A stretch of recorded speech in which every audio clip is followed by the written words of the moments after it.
Je préparais le message, vous savez comment ça marche, vous avez l'habitude maintenant, hein, quand je dis à Dieu, je fais: «Bon Seigneur, de quoi tu veux que je parle que j'ai pas envie de parler?» Sauf que non, cette fois-ci, ça a été, comme d'habitude instantané et puis du coup, je me dis: «Ah, ah, pour une fois, il y a ça change» et le premier mot que j'ai entendu, c'est sacrifice. Je dis: «Oh, le sacrifice à Dieu, ouh, qu'est-ce que je vais sortir?» Et puis, au départ, j'ai commencé par, commencer à prendre quelques notes et puis ça venait pas. Puis d'un seul coup, plus ça allait, plus ça venait, plus ça venait, plus ça venait. Bon, c'est tout le temps comme ça avec moi. Alors le sacrifice, qu'est-ce que c'est? Donc, si on regarde la définition dans le dictionnaire, c'est une offrande à une divinité et en particulier, souvent, par l'immolation de victimes. C'est aussi un effort volontairement produit, une peine volontairement acceptée dans un but religieux pour expier quelque chose ou pour intercéder pour quelque chose. C'est aussi le renoncement volontaire, je dis bien volontaire, à quelque chose, perte que l'on accepte, privation. Et ce qui est intéressant, c'est que le mot sacrifice en hébreu, ça se dit korbam, et ça veut dire se rapprocher. Donc les sacrifices, je vais en parler d'abord pour savoir qu'est-ce que c'était dans l'Antiquité et avant la venue de Jésus. C'était pour remercier une divinité de ses bienfaits, pour implorer de nouvelles bénédictions ou pour expier une faute. Toutes les études archéologiques montrent que dans le passé, le sacrifice était l'acte religieux par excellence, celui dans lequel un humain s'approche de son Dieu pour se mettre en relation avec lui, en payant un prix ou en se séparant de quelque chose de précieux. Le premier sacrifice qui a eu lieu dans l'histoire de la création du monde, on peut le dire, ça se trouve dans Genèse avec Dieu qui a vêtu Adam et Ève de peaux d'animaux qui étaient innocents, qui étaient des êtres vivants, et qui ont dû être sacrifiés pour couvrir leur nudité. Plus tard, Abel et Caïn feront aussi des sacrifices à Dieu, mais non pas cette fois-ci pour couvrir leur nudité, mais pour rendre grâce à Dieu au travers du fruit de leur travail et pour le remercier. Le sacrifice, souvent, ça se faisait par le feu, en brûlant soit en partie, soit entièrement une offrande. Il avait encore plus de valeur si cette offrande était les prémices d'une récolte ou de la reproduction d'un troupeau. Le fait de brûler les offrandes, ça servait à symboliser le fait de passer par le feu de la purification, donc on utilisait le feu, mais aussi pour créer une fumée qui symbolisait un parfum dans le monde spirituel qui montait vers Dieu. Alors pourquoi? Parce qu'en fait, le mot esprit, pour ceux qui le savent, c'est le mot qui est qualifié par le mot souffle, roi, et qui donc a attrait avec tout ce qui est le monde de l'air et donc de la symbolisation du monde spirituel. On peut donc comprendre que l'odeur de la fumée du sacrifice, c'est l'image parfaite du passage du monde matériel vers le monde spirituel. On passe de l'un à l'autre au travers de cette fumée. Pour le sacrifice, on brûlait de la viande ou de l'encens. C'est la symbolique de l'encens qui est la plus forte entre les deux parce que lorsqu'elle est brûlée, il ne reste absolument rien sur l'autel. Si on brûle de l'encens, une fois que c'est brûlé, vous regardez sur l'autel, il n'y a plus rien du tout. Tout a été entièrement consumé. D'ailleurs, l'autel de l'encens était mis à part. Il était exclusivement consacré à Dieu, tandis que l'autel des sacrifices qui concernaient des viandes ou autre chose, ça servait aussi une partie pour pouvoir permettre de nourrir les prêtres de l'époque. On trouve l'expression parfum pour la première fois à propos du sacrifice de Noé dans Genèse 8, verset 20-21. Il est écrit « Noé éleva un autel pour le Seigneur, il prit de tout bétail pur, de tout oiseau pur, et il offrit des holocaustes sur l'autel. Le Seigneur respira le parfum apaisant. Et il se dit en lui-même, je ne maudirai plus jamais le sol à cause de l'homme. Certes, le cœur de l'homme est porté au mal dès sa jeunesse, mais plus jamais je ne frapperai tous les vivants comme je l'ai fait. Dieu fait aussi des alliances avec les hommes de plusieurs manières différentes, dont le sacrifice. Par exemple, Abraham et Dieu passent au travers d'un animal sacrifié dans le sang pour faire une alliance. Alors pourquoi faire ça? Parce que Dieu il choisit volontairement un geste qui existait déjà à l'époque d'Abraham et qui était pratiqué par beaucoup de monde. Et c'est un geste qu'Abraham peut comprendre. C'est-à-dire que Dieu se met au niveau d'Abraham.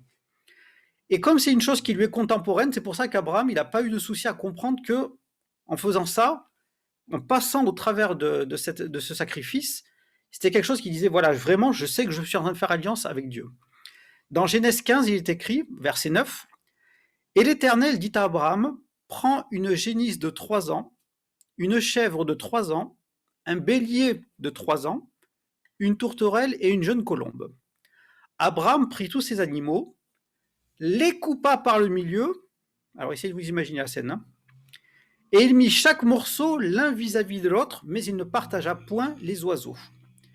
Puis après, quand on arrive au verset 17, il est écrit « Quand le soleil fut couché », donc il fait nuit, « il y eut une obscurité profonde, et voici, ce fut une fournaise fumante, et des flammes passèrent pardon, entre les animaux partagés. » Alors, je ne sais pas si vous arrivez à vous imaginer la scène du sacrifice. Franchement, déjà pour tuer un animal et l'offrir en sacrifice, faut avoir envie, hein. Moi, j'ai passé, quand j'étais plus jeune, j'ai passé une après-midi en intérim dans une boucherie, parce qu'une fois, j'avais cette occasion. J'ai dit une fois, mais pas deux, hein. Franchement, faut y aller, hein. C'est vraiment très, très particulier. Ce sacrifice, ça concerne quoi? Ça concerne des tas de litres de sang qui sont étalés partout, des odeurs très fortes, vraiment très fortes, et surtout, c'est pas quelque chose qui se fait en 5 minutes. Parce que vous imaginez tous les animaux qu'il fallait abattre, et surtout, il fallait avoir la méthode pour le faire. Donc vraiment, le sacrifice, il y avait aussi une notion de... Il faut s'impliquer là-dedans, et c'est pas donné à tout le monde. Le sang du sacrifice servait aussi d'alliance en incarnant une protection qui couvrait les fautes du peuple. Si on prend Exode 24, il est écrit « Puis Moïse chargea quelques jeunes garçons parmi les fils d'Israël d'offrir des holocaustes et d'immoler au Seigneur des taureaux en sacrifice de paix. Moïse prit la moitié du sang et les mit dans des coupes, puis il aspergea l'autel avec le reste du sang.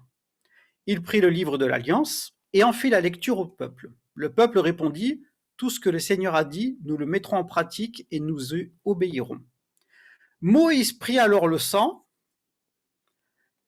en aspergea le peuple et dit, « Voici le sang de l'Alliance que, sur la base de toutes ces paroles, le Seigneur a conclu sur vous. » Là encore, essayez de vous imaginer la scène, hein. Enfin, une fois par an, le jour de Kippour, donc le jour du pardon, on procédait au rituel du sacrifice du bouc émissaire. Alors pour ceux qui ne savent pas ce que c'est, le rituel, ça se déroulait sur un massif fait de rochers très tranchants, au sommet d'une montagne très escarpée. L'homme qui avait amené le bouc jusqu'en haut du massif posait sa main sur le bouc et priait pour transférer les péchés du peuple sur la bête. Puis il le poussait d'un geste, l'animal roulait, se fracassant contre les rochers, et finissait taillé en pièces à cause des rochers qui étaient coupants. Pour le peuple, collectivement et individuellement, ce rituel assez sanglant était d'une importance unique parce que chacun ressortait blanc comme neige, blanchi de toutes les fautes commises, quelle que fussent la nature, la gravité ou les circonstances de leur transgression. Sur le plan sociétal, les sacrifices ne créaient pas seulement un lien entre un être humain ou des êtres humains et Dieu, mais ça unissait plus étroitement les hommes entre eux, car tout le monde participait au même rituel, créant une unité et une osmose. Il y avait une ambiance de fête et de réjouissance à la fin des sacrifices cérémoniels. C'est entre autres aussi pour ça qu'actuellement, aujourd'hui au XXIe siècle, les musulmans font plus unité entre eux que la majorité des autres croyances monothéistes. C'est une des choses que d'ailleurs que les anciens musulmans qui se convertissent à Jésus remarquent tout de suite chez les chrétiens en disant ouais mais putain, les chrétiens ils sont pas aussi unis que nous qui sommes musulmans quoi.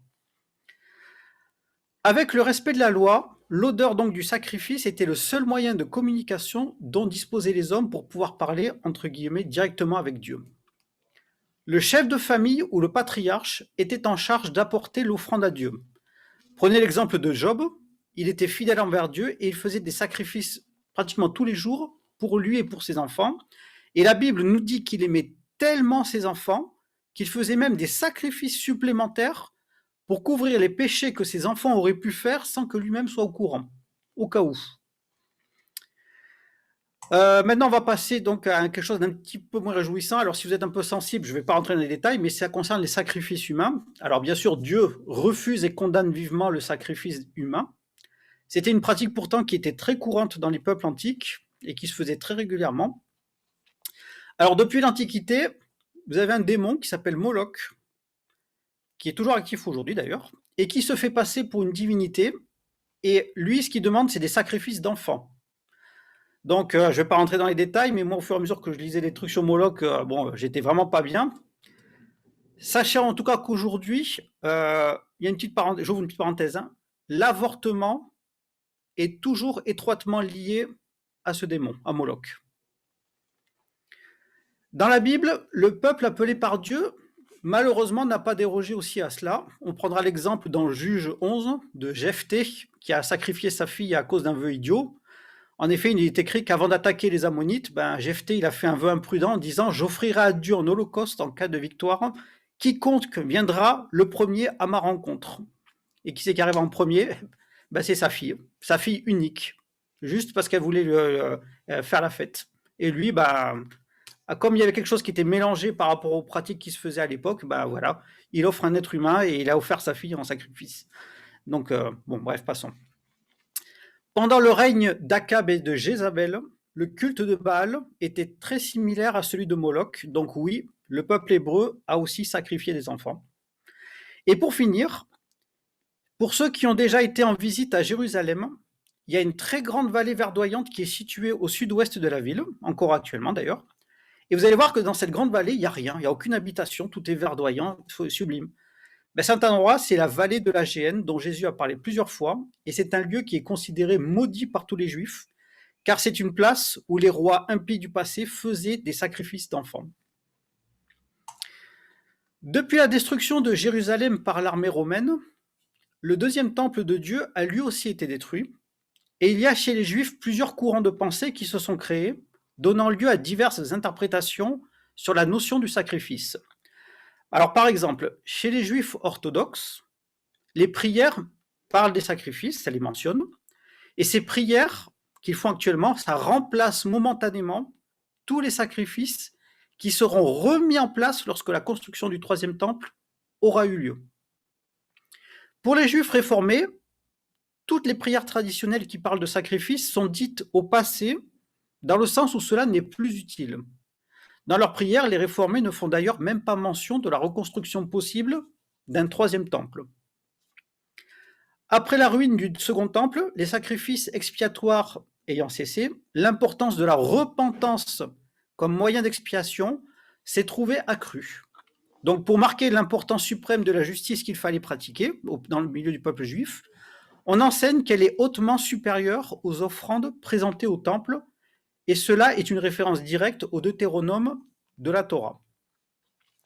Dans l'ensemble des communautés juives en exil, il y a quelque chose qui a été mis en avant, c'est l'intériorisation de la foi et de ses préceptes et de toutes les valeurs morales, à tel point que dans la vie du peuple même, s'il y avait un nouveau temple qui était reconstruit, il n'y aurait plus lieu d'offrir de sacrifices, car cette construction du troisième temple signifierait que le début de l'ère messianique aurait commencé.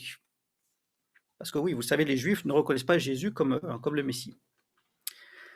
Pour un Juif, l'importance du sacrifice de l'époque était telle qu'il savait que sans ça, sans les sacrifices, il était impossible d'avoir la faveur de Dieu. Donc en gros, pas de sacrifice fait au temple égale pas possible de prier Dieu ou de s'approcher de lui. Les Juifs pensaient aussi qu'ils perdraient leur religion, mais aussi leur identité, ce qui fait leur identité au passage. C'est aussi pour ça que le temple avait une aussi grande valeur à leurs yeux, parce qu'il servait d'intermédiaire entre eux et Dieu. En résumé, avant la venue de Jésus, un sacrifice à l'honneur de Dieu, c'était le seul moyen solennel et sacré destiné à se rapprocher de lui ou à racheter une faute, et ça servait aussi à attester son identité juive et à consolider l'unité de tout le peuple. Ça, tout ce que je vous ai dit jusqu'à présent, donc, c'était avant la venue de Jésus-Christ. Maintenant, Jésus arrive. À l'époque de Jésus, il y avait le temple de Jérusalem qui était donc au centre de la vie religieuse juive, où des animaux étaient offerts en sacrifice et où le culte était célébré conformément à la loi de Moïse. Dans Hébreux 9, versets 1 à 9, on nous dit qu'il y avait un voile à l'intérieur du temple qui séparait le Saint des Saints, qui était donc la demeure terrestre de la présence de Dieu, de tout le reste du temple où les hommes pouvaient se trouver. Ça signifiait que l'homme était séparé de Dieu. Pourquoi? À cause du péché. Seul le souverain sacrificateur avait le droit de passer derrière ce voile une fois par an, après tout un tas de rites de purification très très compliqués, pour entrer dans la présence de Dieu au nom de toute la nation d'Israël et faire l'expiation de leurs péchés.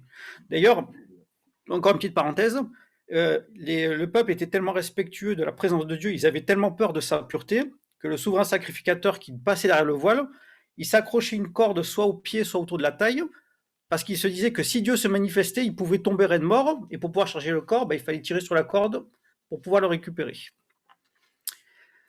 On pense que ce fameux voile qui séparait donc le Saint des Saints du reste du temple, il mesurait environ 18 mètres de haut. Donc pour ceux qui ne savent pas, 18 mètres, c'est l'équivalent d'un immeuble de 6 étages. Donc vous voyez, ce n'est pas un petit voile. L'historien Joseph nous dit aussi que ce voile avait 12 centimètres d'épaisseur et que la force de traction combinée de plusieurs chevaux attachés des deux côtés n'aurait pas suffi à le déchirer tellement il était solide. Le livre de l'Exode nous enseigne que ce voile très épais était fait d'un tissu bleu, pourpre et cramoisi. Le voile du temple, c'était un rappel constant qu'il y avait le péché qui séparait l'humanité de la part de Dieu.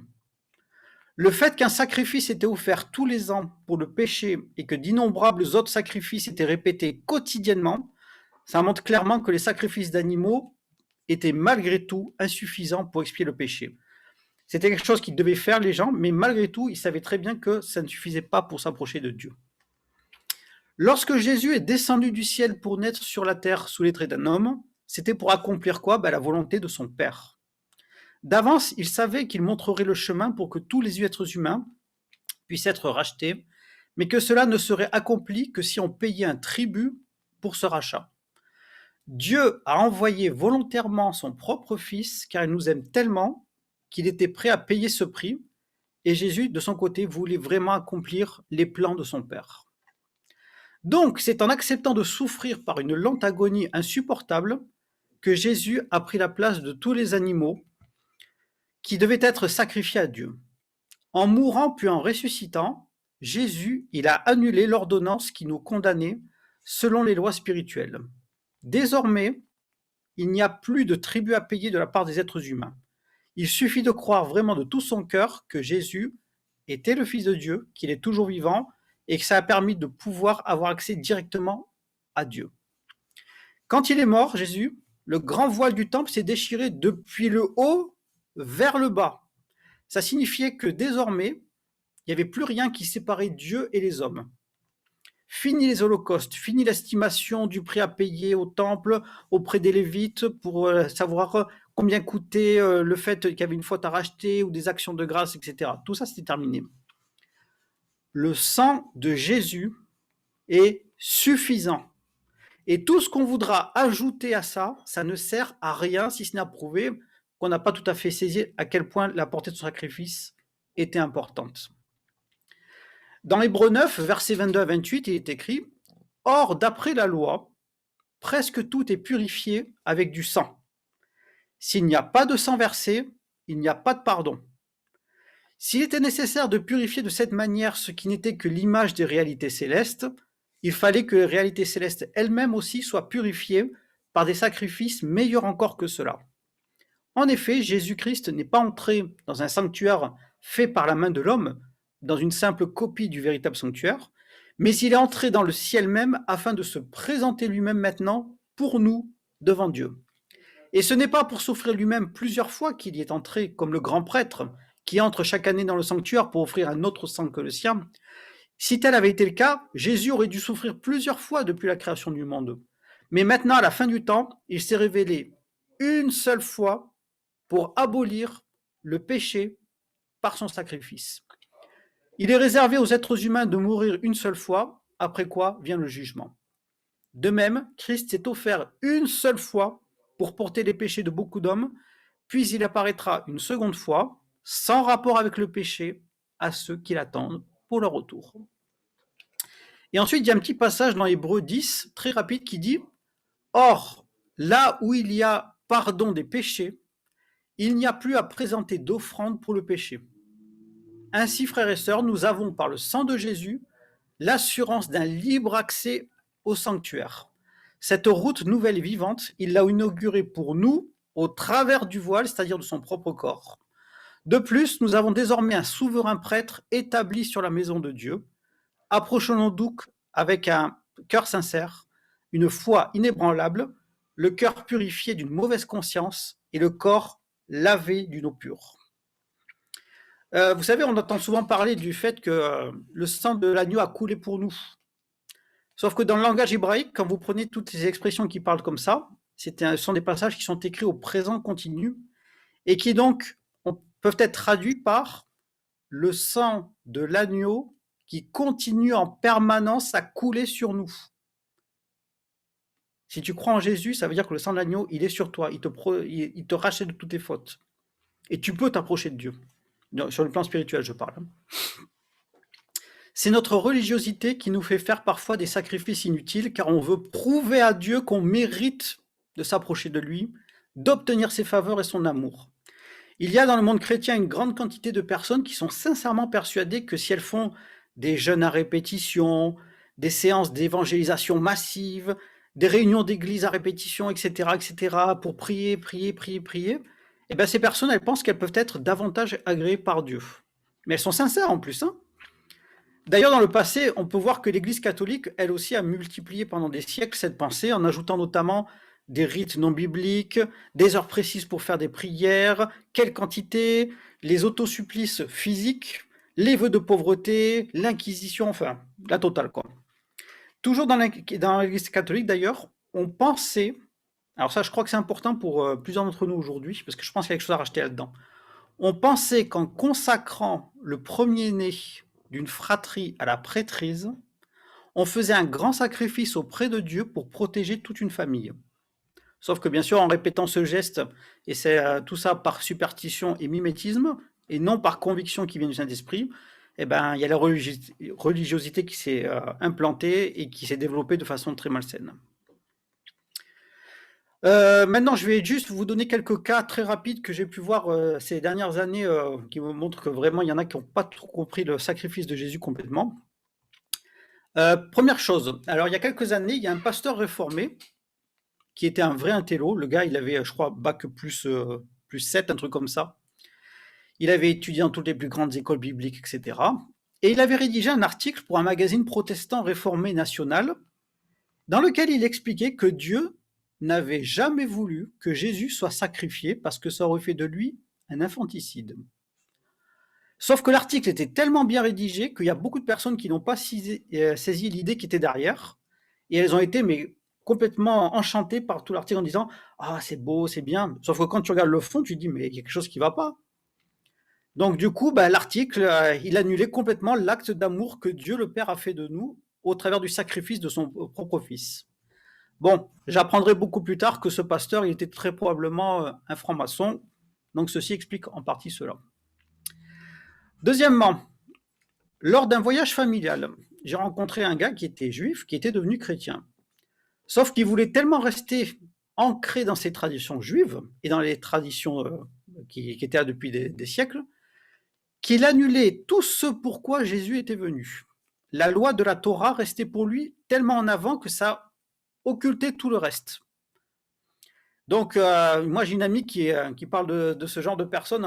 Elle a un mot qui est assez drôle. Elle dit ça, ce sont les juifolâtres, mélange de juifs et d'idolâtres, qui en font en fait, ils sont tellement ancrés dans la tradition, il faut ceci, il faut cela, il ne faut pas manger de porc, il faut que le Shabbat soit restauré le samedi, c'est important.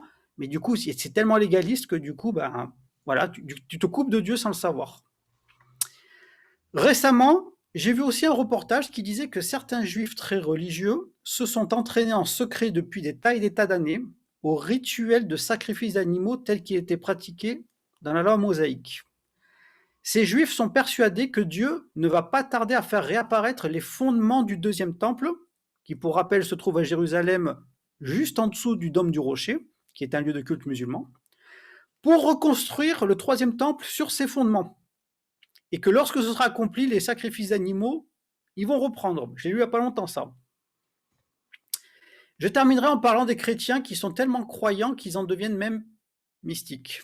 Selon certaines études menées par certains psychologues chrétiens, tout à fait convertis, il y a beaucoup de personnes dans les milieux évangéliques qui sont très dévouées, mais qui sont atteints de problèmes identitaires ou de névroses assez prononcés. Alors bien sûr, vous aurez bien compris que je ne parle pas des personnes qui entendent le Saint-Esprit, qui essaient de s'y coller, qui sont d'accord pour vivre un processus de guérison, hein. Moi, je parle des personnes qui ne sont pas très équilibrées dans leur vie et qui ont une prédisposition à devenir un peu trop mystiques. Mais du coup, ces personnes, malheureusement, par ce mysticisme, elles sont capables de tout, persuadées qu'elles sont dans leur bon droit, quitte, entre guillemets, à se tirer une balle dans le pied auprès de leurs proches et de leur assemblée, par toutes sortes d'excès et d'hystérie, criant sur tous les toits que leur attitude, c'est une forme de sacrifice vivant et que Dieu, tôt ou tard, il les récompensera. Sauf qu'ils n'écoutent pas. Je terminerai en disant que de nos jours, il est vraiment important pour nous de faire vraiment un chemin avec Dieu et de monter à la montagne pour rencontrer Dieu à titre personnel, comme Moïse et le peuple juif, et de ne pas faire justement comme le peuple qui a eu très peur et qui a dit à Moïse, c'est bon, vas-y à notre place, tu nous raconteras. Nous, on a trop peur, on n'y va pas. Quand tu t'approches de Dieu, tu n'as pas de raison d'avoir peur. En connaissant notre identité d'enfant de Dieu et en vivant nos guérisons, la notion de sacrifice, elle change complètement.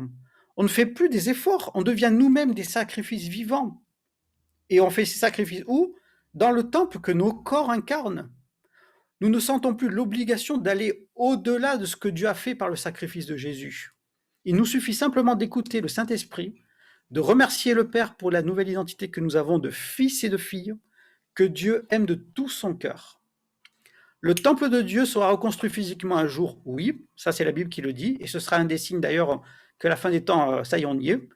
Mais il n'y aura plus lieu d'être pour les personnes qui se sont converties à Jésus, parce que c'est désormais leur corps qui est devenu le signe de la manifestation de la présence de Dieu, accompagné par les signes et les prodiges de ceux qui auront cru. Je terminerai avec un passage de Hébreux 13 qui dit « Par Christ, offrons donc sans cesse à Dieu un sacrifice de louange, c'est-à-dire le fruit de lèvres qui reconnaissent publiquement lui appartenir.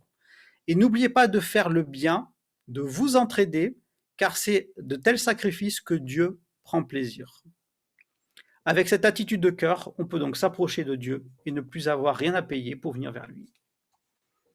Voilà, j'ai fini.